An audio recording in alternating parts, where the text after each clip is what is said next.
Over 100 years ago, in a small Pennsylvania town, archaeologists unearthed something strange. Something so strange that it would go on to threaten the very foundations of civilization itself. Archaeologists were forced to either cover it up or explain it, and explain it they could not, so cover up it was.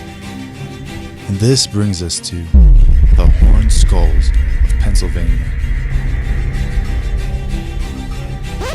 Before we get started, let's take a closer look at the skull in this picture.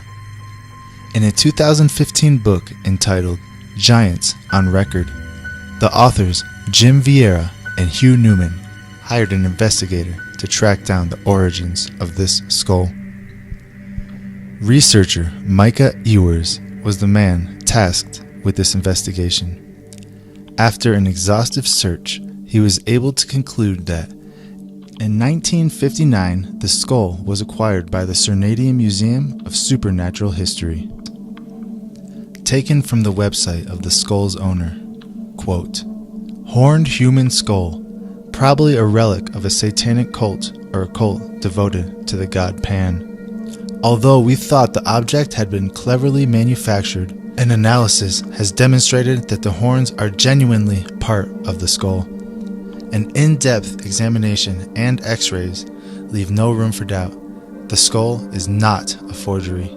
Giant skeletons of horned men were also exhumed in Pennsylvania in the 1880s.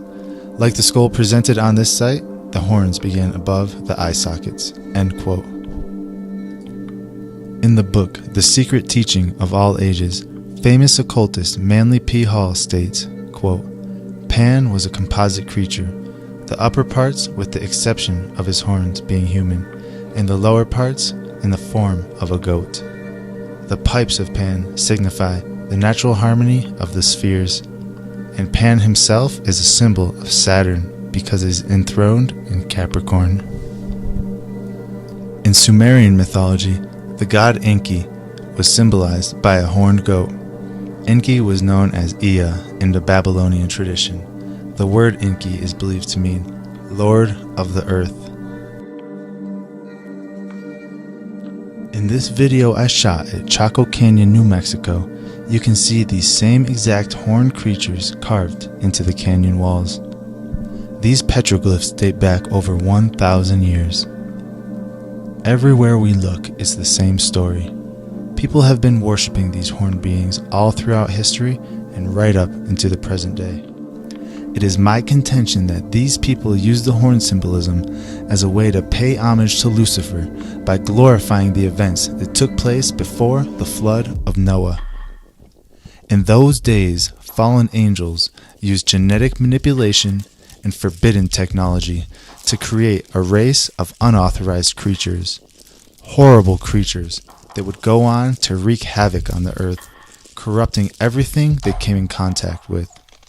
Until one day, when God told Noah, quote, "The end of all flesh is come before me, for the earth is filled with violence through them, and behold, I will destroy them with the earth." End quote. After the flood, however, something very strange happened. From the book of Numbers, chapter 13, verse 33, quote, "We saw the Nephilim there. The descendants of Anak come from the Nephilim. We seemed like grasshoppers in our own eyes, and we looked the same to them." End quote. Could this horned skull be used to prove the existence of these creatures? Let's take a look. On July 14th, 1916, the New York Times published an article entitled "Scientists Unearth Relics of Indians Who Lived Over 700 Years Ago." And I quote, "Professor A.B. Skinner of the American Indian Museum, Professor W.K. Moorhead of the Philip Andover Academy, and Dr. George Donahue, Pennsylvania State Historian, who have been conducting research along the Susquehanna, have uncovered an Indian mound at Tioga Point, on the upper portion of the Queen Earth Flats, on what is known as the Murray Farm, a short distance from Syrie, Pennsylvania. which promises to add rich additions to Indian lore. In the mound uncovered were found the bones of 68 men who were believed to be buried 700 years ago. The average height of these men was 7 feet tall, while many were much taller. Further evidence of their gigantic size was found in large celts or axes hewed from stone and buried in the grave. On some of the skulls, 2 inches above the perfectly formed foreheads, were protuberances of bone. Members of the expedition say that this is the first discovery of its kind on record and a valuable contribution to the history of the early races. The skull and a few of the bones found in the grave were sent to the American Indian Museum. So what the New York Times is telling us is that archaeologists found a colony of giants, some of which had horns on their head, and a collection of giant tools and weapons that no ordinary person could wield. As you can imagine, this article rippled through the scientific community like a tidal wave, and panic set in. This forced Professor A.B. Skinner, who is one of the main archaeologists conducting the dig, to write to the New York Times and say that they were mistaken and that there were no horned skulls found. He later wrote this in his book, and I quote, "In an ingenious fashion by its owner, it was not 3/4 of a yard like those Captain Smith admired, which were evidently effigy pipes, as he said.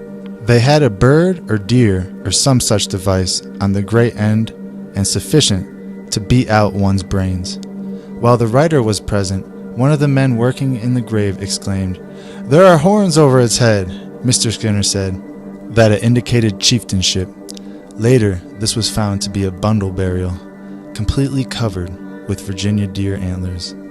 A passing visitor, however, heard the explanation and attempted to verify by interrogating a fun-loving Maine woman, and a story was printed coast to coast that one or more skulls had been found with horns growing on its forehead."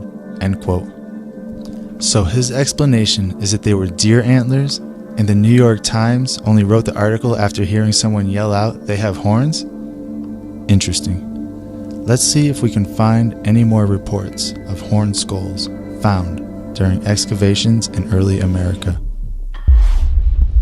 As it turns out, this is not the only report of giant skeletons and horned skulls.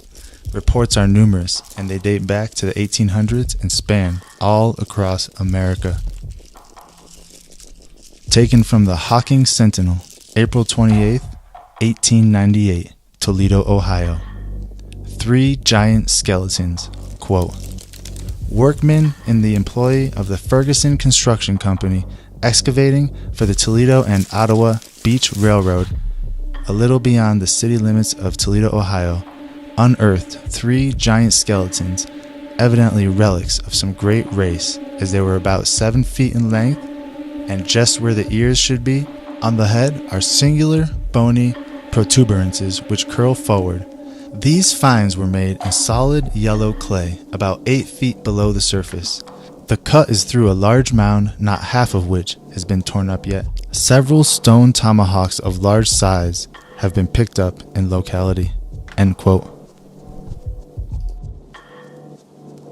Here is another one from the Minnesota News, December 6, 1905.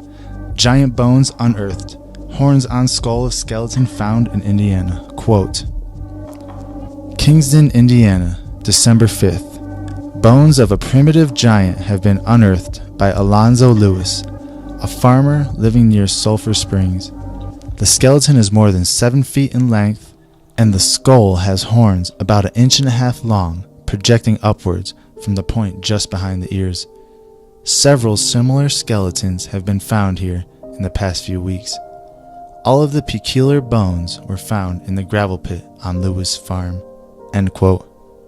This report was from 1910 to 1911 and is from Topanga Canyon, California, where around 44 skeletons were unearthed, and each has a horned-like development 3 inches long.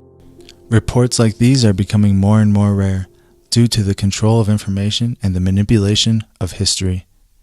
Institutions like the Smithsonian have been instrumental in covering up these discoveries. But that's another video for another day. Thank you all for watching. God bless you all.